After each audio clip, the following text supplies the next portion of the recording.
Assalomu alaykum butun dunyodagi barliq aziz ko'rmanlarimiz. Dunyo Uyg'ur qurultiyi Uyg'ur ovozi suhbat programmasiga xush keldinglar. Men programma riyosatchisi Baxtiyor Umar bo'lman. Aziz ko'rmanlarimizning suhbatni ko'rish jarayonida kanalimizga a'zo bo'lishni ham hamberilishni unutib qolmaslikni umid qilamiz. Bugungi aziz mehmonimiz Raima xonim. Suhbatimizga xush keldingiz Raima xonim. Hoş bulduk. Rahmat. Raima xonim bo'lsa Dunyo Uyg'ur qurultiyi Angliya ishxonasi direktori. Raima xonim mencha yolg'iz namoyishni boshlatgan tunji kishi bo'lsa kerak deb o'ylayman. Shundaqla untinsiz tirishchanlik orqali Uyg'urlarning ovozini butun Angliya miqyosida anglatgan shaxs deb qarashim bo'ldi. Men Raima xonimni tanigandan boshlab Xitoy konsuli oldida bayroqni bo'yniga chigib qor yomg'ir qarmay shundoq yolg'iz turib namoyish qilganligini anglab keldim va o'zimiz ko'rdik. Buningdan boshqa Angliya dunyo siyosatida hal qilg'uch rol o'ynaydigan davlatlarning biri bo'lish sifati bilan Uyg'ur davosida nihoyat muhim rol o'ynaydi. Shuningdek dunyo Uyg'ur qurultiyi Angliyada maxsus qurultoy ishxonasi qurib, Raima xonimni bu ishxonaning mas'ullik, ya'ni direktorlik qildi. Keyingi bir necha yilda Angliyada Uyg'urlar uchun nihoyat muhim bo'lgan boshlang'ich siyosatlar barg'ansir maydonga chiqyotidi.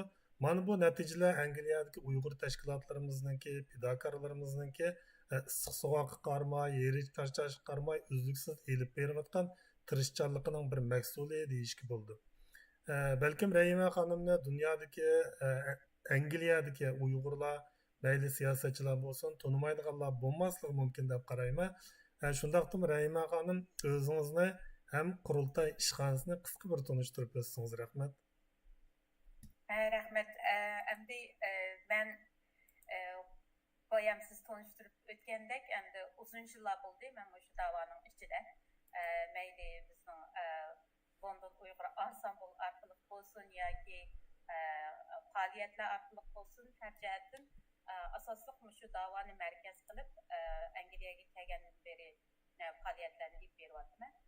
Bu şu 2 yıldan önce Dünya Uyghur Qurultayı'nın London'daki işxonasi qurilgandan keyin mas'uliyatni men üstümga olgandan keyin butunlay hozir mening xizmatim shu da'vo Angliyada bizningki da'voni qandaq yo'llar bilan qandaq xalqlarni uyg'otish va hukumatga besim qilish, parlament a'zolariga da'vomizni anglatish degandek shu faoliyatlar bilan hozirgacha 2 yilning ichida 90% Angliyadagi parlament a'zolarininki biz hozir Uyg'urlar tarafida so'z qilayotganligini menimcha hammamiz ko'ryapmiz. Shuning uchun mening ham xizmatlarim hozircha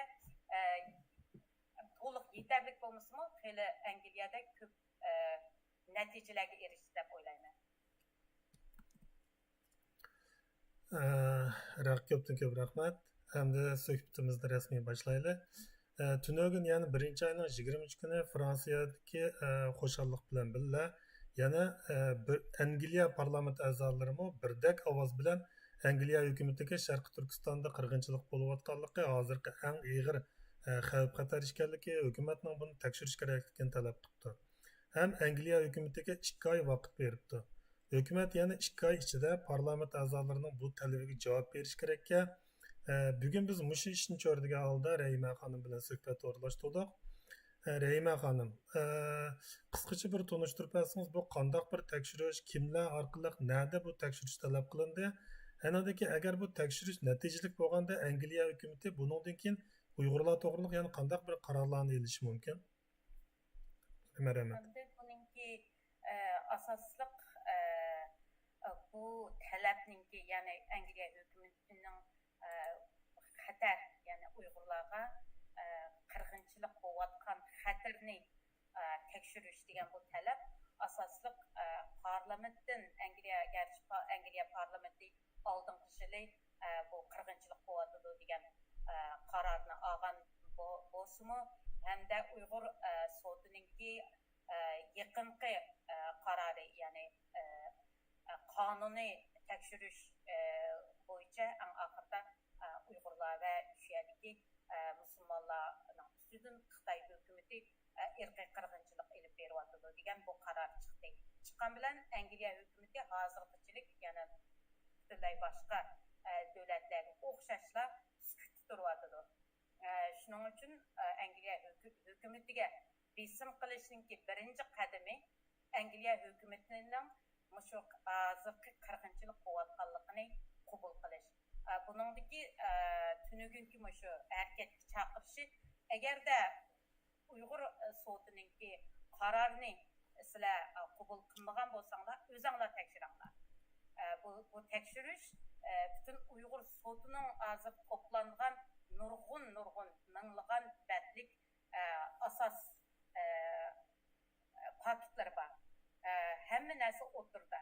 Shuning uchun mushu Uyg'ur sotida ilib borgan bütün paketlarni qaytadan o'zi tekshirib chiqib, agar yetarlik bo'lmagan bo'lsa, yana bir davlat bo'lgandan keyin davlatning o'zining o'xshamagan kuchlari orqali qaytadan buni tekshirib chiqib, eng oxirida bu Uyg'urlarga hozir bu berayotgan siyosat haqiqatan bu irqiy qirg'inchilik bo'latamdi, ya'ni qizil siziqdan o'tdimi? Agarda shu qarorni bersa, misol Angliya hukumati 2 oyning ichida to'g'ri bu Uyg'urlarga hozir irqiy qirg'inchilik bo'ldi yoki bo'lish xavfi intayin ig'irga degan shu qarorni bergandan keyin Angliya hukumati chorasiz qoldi. O'zining qaroriga o'zi amal qilish majburiyati qoldi. Shuning uchun bu birinchi qadam. Shu sotninki Uyg'ur sotining natijasini hukumatning qabul qilishi va shu sotning natijasi ijro qilishi shu birinchi qadam. Hakikaten bak muhim bir talabki agarda 2 oyning ichida sot hukumat javob bermaydigan ishlar bo'lib qoladi yoki parlament a'zolariga cho'qimli javob berish kerakmi? Normalda parlament a'zolariga cho'qim javob berdi. Javob berishi shart. Chunki bu demokratik davlatlarningki siyosatininki masalan nurg'un qarorlar, nurg'un qonunlarningki shu chiqishininki asosi bu parlament a'zolari. Shunga parlament a'zolarini lawmaker deydi masalan inglizcha. Lawmaker degan qonunni tuzguvchilar deydi. Shuning uchun bu bizningki qilayotgan faoliyatlarimizmi eng boshda xalqni uyg'otish, xalq orqali parlament a'zolariga besim qilish, parlamentda uning qaror elish, parlament qaror olgandan keyin parlament a'zolari hukumatga besim qilish. Bütün shu bosqichlar bilan, shu jarayonlar bilan har qanday hukumatning qarorlari shunaqa ilindi. Nihoyat yaxshi tushuntirib berdingiz, rahmat. Endi ikkinchi savolimizga kelsak, Dunyo Uyg'ur qurultiyi Angliya tamojnasini Angliya sotiga Xitoyning majburiy emgak bilan chetishlik bor mollarni qabul qilganlik uchun sotga arz qildi. Bundan hammamizning xabari bor. Hamda bu arzning orqa ko'rinishi qanday, kimlar bu sotning xizmatlarini qilyotidi? Bu to'g'riliq bir so'zlab bergan bo'lsangiz. Bo'ldi. Bu arzini biz so'nggi 1 yildan ochdik. Bu arzining qabul qilgan, ya'ni Dunyo Uyg'ur qurultiyiga advokat bo'lgan bu qonuniy firma Global Legal Network deb qo'ydi. Bular xalqarada nurg'un majburiy emgak anzirlarni, ya'ni diyorlarni ustiga olgan. Bular shu bizningki Kambojni 1 yildan ochdi. Javob berish, ya'ni Uyg'ur majburiy emgak mahsulotlarini kirgizmaslik Angliyada to'sash to'g'risida bularga taklifnoma yo'llagandan keyin shu 3-4 oyning oldichilik buni ularningki javobini kutdik. Eng oxirida bular hech qanday bir javob bermadi. Mandaq aytgan vaqtida o'ziningki bu ishqa bu hozirgi shu majburiy emgak mollarininki haqiqiy shu majburiy emgakdan kiryapti emasmi, buni tekshirib chiqadigan iqtidorninki yo'qligi va yanalam nurg'un banolarni qilib bu to'sqinlik qilishninki hech qanday chorasini qilmagandan keyin hozir endi shu advokatlar orqali Angliya Kambojni Angliyaninki yuqori sotiga arz qildik va yuqori sotninki bu arzini qabul qildi. Normalda bu arzi yuqori sotlarninki hukumatning bir bölümünü yani departmentni arz qilishda normalda hatta şu qabul qilishimi nayt tas. Ama bu naytsiz qabul qilindi. Hozir şu sotga chiqish vaqtininki bekitishini hozir saqlab turyapmiz. Sotga chiqishninki vaqti bekitilgandan keyin onunkin sotda advokatlar şu Kamboj to'g'riliq nima uchun biz sotga berganligimiz ve bu Uyghur mecburi emgek mahsulotlarını nim üçün Kambojdan kirgizmeslik bu nurgun paketlarını oturga koyup sotninki Kambojni sotqatışı ve jaza berişi şu asas qilgan bir nima sot. Ko'pdan ko'p rahmat. Andan keyin agarda bu Dünya Uyghur Qurultayı bu sotda ussa, bunaki Xitoyga beradigan zarbisi qanday bo'ladi sizningcha? Albatta bek cho'ng bo'ldi, chunki hozir Angliya nurg'un davlatlarga o'xshash hamda Amerikaga selishtirgan vaqtda Xitoydan kirgan mollarni cheklagani yo'q, rasmiy cheklangani yo'q. Shuning uchun agarda bu yuqori sud buning şu Kambojninki xatolik yani mollarni kirgizishda o'zininki Angliya o'zininki qonuniga ixlof yani qulluq emgak mahsulotlarini kirgizishga bo'lmaydigan qonunlarga asosan bularninki xato bo'lgan qarori chiqqan vaqtda Angliyaninki shu Kamboj majbur qoldi, molni cheklashga majbur qoldi. Bunda bo'lganda Xitoyninki Angliyaga import qiladigan nurg'un nimasi eksport qiladigan savdodan nurg'un ziyon bo'ldi.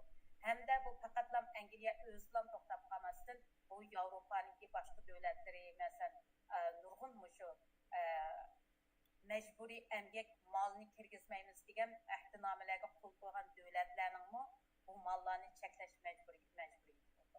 Shuning uchun Xitoyga jiq ziyon bo'ldi yani iqtisodiy jihatdan. Albatta oldingi kuni Mehmet To'xta apandi bilan mush to'g'riliq ya'ni majburiy emgak to'g'riliq har qaysi davlatlarga arz qilgan taqdirda Xitoyga milliardlab dollar ziyon soqil bo'lganligi buningki Uyg'urlarning qo'ldan keladigan Xitoyga eng cho'ng zarba ekanligini to'xtalib o'tgan. Haqiqatan agar Dünya Uyghur Qurultayı hozir bir necha davlatdan shunday qarzlarni burun başladı. Agar bundan keyin bu texmi cho'nqur davomlashib natija qozonadigan ish bo'lsa, Xitoyning iqtisodini zo'r darajada orqaga chekindirish ehtimolligi borki, biz bundan nihoyat zo'r umidlarni kutalaymiz. Hamda Angliya dunyo siyosatida xalqaro rol o'ynaydigan bir cho'ng davlat. Sizlar bundan keyin Angliyaning Xitoy siyosatiga ta'sir ko'rsatish uchun nimalarni qilmoqchi? Buning uchun qanday bir planinglar bor? Maxfiy bo'lsa demay, agar ochiq oshkor deyishga bo'lsa, buni deb bersangiz rahmat. Albatta, bizningki nishonimiz Xitoyga qanday Angliya hukumati orqali qanday zarba berish. Bu birinchi bizningki qadam tunugun parlamentda yana shu birinchi yangi yil bo'lganingizda tunji qatimliq bu Dünya Uyghur Qurultayı va Uyghur qirg'inchiligini to'xtatish harakatininki parlamentda bo'lgan tunji faoliyati.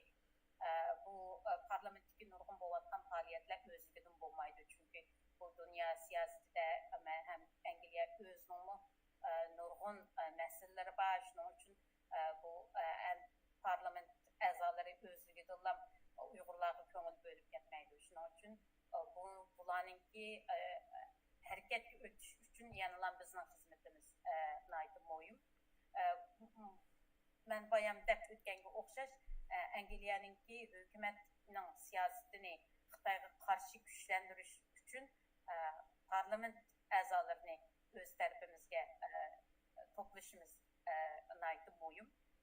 Buningda endi davoni anglatish va shu qirg'inchilik bo'libmi Uyg'ur sotininki nihoyatda jafoliq xizmatlar bilan man shu sotning boshlanishi birinchi qatim yig'indan tortib eng oxirgi tugaguncha hozir yana davom qilyapti. To'g'ri. Bu ishlarga men o'zim shohid, o'zim nurg'un ishlarni qildim, xizmat qildim buningdimi. Bu eng oxirgi natija buni bu yerda turib qolsa bo'lmaydi. Bu natijani cho'qim hukumatlar orqali buning foydasini ko'rishimiz kerak. Shuning uchun hozirgi masalan birinchi qadam Angliya hukumatiningki bu sotning qarorini qabul qilish va sotning o'zininki qo'l qo'ygan ahdnoma bo'yicha o'zining majburiyatini ado qilishini hozir shu birinchi eng cho'ng xizmatimiz shu Dunyo Uyg'ur qurultiyi London ishxonasininki eng muhim xizmati shu. Shuni ko'rdigan nimadan nurg'un faoliyatlar. Misolga hozir olimpik to'g'riliq faoliyat olib beryapmiz. Buningda masalan Tibetliklar, Hong Kongliklar ular bilan nihoyatda yaqin faoliyatlarda nihoyatda yaqin unumli ishlar bo'lyapti. Misolga signal guruhimiz bor. Kunda degidek shu 3-sizlar, 4-sizlar, 5-sizlar qilgan faoliyatlar to'g'risida maslahatlashyapmiz, bir-birimizdan aql olyapmiz va qanday qilgan vaqtda eng kuchli faoliyatlarni qila olamiz degan.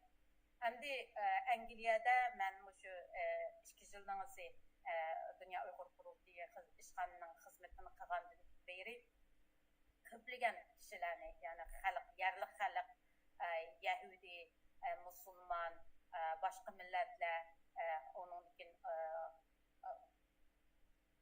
NGO, ya'ni NGO nurg'un tashkilotlarni o'z yanimizga yaqin keltirdik va biz bilan birlashib hozir nurg'un ishlarni biz uchun qilib beryapmiz. Masalan, qonuniy advokatlarmi misolga masalan Global Legal Network'ninki qilayotgan xizmatlarimi nihoyatda muhim. Bumi shu Uyg'urlarga hissdoshlik qilish va bizningki davoni anglatishimizdan keyin anglatgandan keyin shunga ta'sirlanib biz nima ish qilib beramiz degan kishilar ko'p. Shuning uchun shu nima ish qilib beramiz degan kishilarga o'zining qobiliyatiga tushliq vazifa berish. Bumi London ishxonasiningki bir xizmati bo'lib qoldi hozir. Masalan, students for Uyg'ur deb, ya'ni Uyg'urlar uchun o'quvchilar, Uyg'urlar uchun doktorlar, Uyg'urlar uchun advokatlar degandek shu nurg'un yerlik tashkilot, shaxs va yosh qiyirlarning hammasini yanimizga to'plab, buningdan keyingi o'sha Angliya xalqiga texnik unumli bu davoni anglatish hamda xalq orqali parlament a'zolariga bu davarimizni anglatish, parlament a'zolari orqali Angliya hukumatida nurg'un qarorlarni ilish, Xitoyga zarba berish, ya'ni Xitoyninki mollarini cheklash, Xitoy shaxslarni jazo berish, uningkin Angliya hukumati bilan Xitoyning o'rtasidagi savdo munosabatda normallikni o'zgartirish. Chunki har qanday bir hukumat bir davlatninki qirg'inchilik o'tkazayotgan bu jinoyatini qo'naganda inglizcha business not normal deydi. Business normal bo'lmaydi. Shuning uchun bu savdo jihatdan Xitoyga zarba berish degandek nurg'un ishlar bor. Shu xizmatlarni buningdan keyingi asosiy xizmatlarimiz. Yana birisi hozir yetarli bo'lmagan misolga Angliyada bo'lsin, butun xalqarada bo'lsin, yanala shu o'zimiz musulmon bo'lgan bilan musulmon xalq hamda tashkilotlar aktiv emas. Bu yerda ovoz chiqarib qo'ygan bilan masalan Yahudilarga o'xshash nihoyatda kuchli bir bizga destek bo'lmayapti bu amaliyot. Shuning uchun Dunyo Uyg'ur qurultiyiningki shu London ishxonasining eng cho'ng bir xizmati Angliyadagi musulmonlarni qanday qilib texmi birlashib shu bizning xizmatimizga yor yo'lak bo'lish va bizga ovoz bas qo'shish, ondan keyin shu hukumatning qarorlariga ta'sir ko'rsatish hamda faqatla Angliyada emas, o'zininki kelgan davlatlarga ta'sir ko'rsatish. Masalan, nurg'un Angliya, Pokistonliklar yashaydi, Hindistonliklar yashaydi, nurg'un boshqa musulmon davlatlardan kelgan xalq. Chunki London hamda bundaq aytgan vaqtda bir kichik dunyo xalqarodagi butun millatlar bor bir shahar. Shuning uchun shu bizningki faoliyatlarimiz o'xshamagan media orqali, masalan, bugun men o'zim 3 nimada intervyu berdimda, shu intervyular orqali uningki men o'zim obzor yozma ba'zida shu obzorlar orqali o'xshamagan faoliyatlarda maqolalar orqali har xil yo'l, har xil usullar bilan hem özümüzningki shu Angliyadagi Uyg'ur tashkilotimizni, xalqimizningki texmo jasurlik bilan paket berish, o'zining beshidan o'tgan oilasininki beshidan o'tgan hozirgi Xitoyningki shu ziyonkashlikka uchrayotgan shu ziyonkashlikni oshkorlashda texmo aktiv bo'lishi, shu jihatlardami biz hozir xizmatimizni boshlayotdik. Shuning uchun menimcha Angliyadagi faoliyatlar bundan keyin texmo jonliq, texmo unumli bo'ladi deb bunga ishonaman. Xizmatingizning nihoyatda aldirashligini bilamiz. Shundaqdan qimmatli vaqtingizni chiqarib, bugungi programmamizga kelganingizga ko'pdan ko'p rahmat. Biz sizning ishlaringizning texmo o'ngishli bo'lishini umid qilamiz. Shuning bilan birga programmamiz mishada oyoqlashdi. Qadrli ko'ruvchilarimizning qimmatli diqqatiga ko'pdan ko'p rahmat. Saytimizni texmo yaxshilash uchun fikr taklifinglar bo'lsa, qizg'in qarshi olamiz. Aziz ko'ruvchilarimizning qanolimizga a'zo bo'lishni va hambarishni unutib qolmaslikni umid qilamiz. Xushvaqt bo'linglar. Allohga omonat. Erkinlik yol